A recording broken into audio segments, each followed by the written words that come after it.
এবার তোমাদের ভেঙে দেখাচ্ছি কতটা মুচমুচে হয়েছে বন্ধুরা। দেখো একদম ছাতু হয়ে গেছে, কতটা সুন্দর হয়েছে না ট্রেনের মধ্যে বাসের মধ্যে যে ঝুড়ি ভাজাগুলো আমরা কিনে খাই। নমস্কার বন্ধুরা, দিশা কিচেনে চলে এসেছি আরেকটা রেসিপি নিয়ে। আজকের রেসিপিটা হলো ঝুড়ি ভাজা।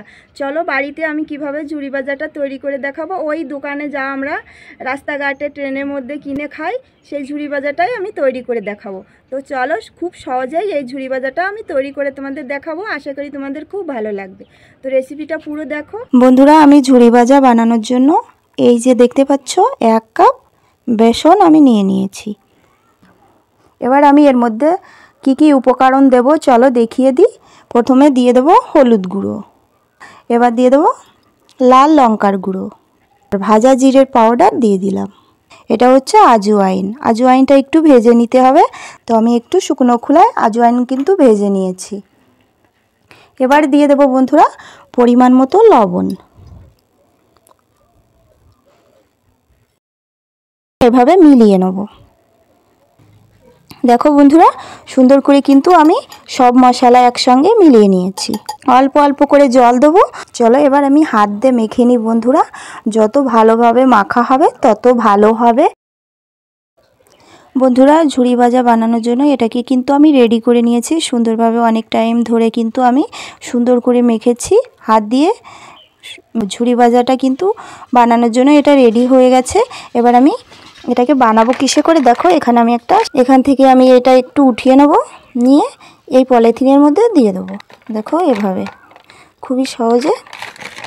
দেখো বন্ধুরা আমি সব কিন্তু এর মধ্যে ভরে দিয়েছি। দেখো এবার আমি এর মুখটা একটু কিছু দিয়ে বেঁধে দেবো। তো আমি এখানে এটা নিয়ে নিয়েছি, তোমরা যা ইচ্ছা তাই দিয়ে বেঁধে নিতে পারো। এরকম লোহা নিয়ে নিয়েছি, এটা দিয়ে এখানে একটা ছিদ্র করে দিচ্ছি। দেখো দেখো একটা করেছি, এই যে আরেকটাও করে দেবো এখানে। এখানে দেখো বন্ধুরা আমি 3টে ছিদ্র এভাবে করে দিয়েছি।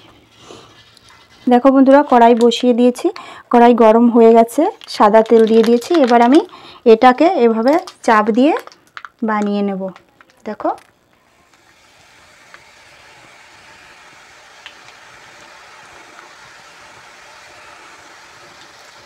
একটা বানিয়ে নিলাম এভাবে।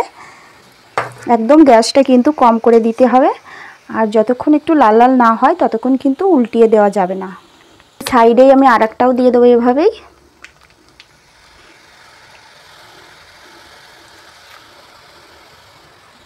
উল্টিয়ে দিয়েছি দেখো বন্ধুরা।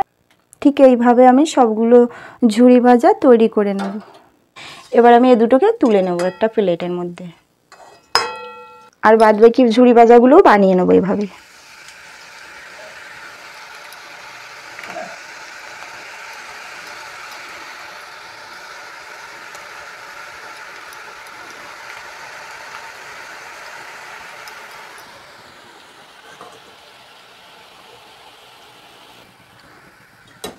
এক পিঠ ভাজা হয়ে গেছে, এবার আমি উল্টিয়ে দেবো অন্য পিঠে। দেখো এইভাবে উল্টিয়ে 1 কাপ বেসন দিয়ে আমি কিন্তু এতগুলো ঝুড়ি ভাজা তৈরি করে ফেলেছি।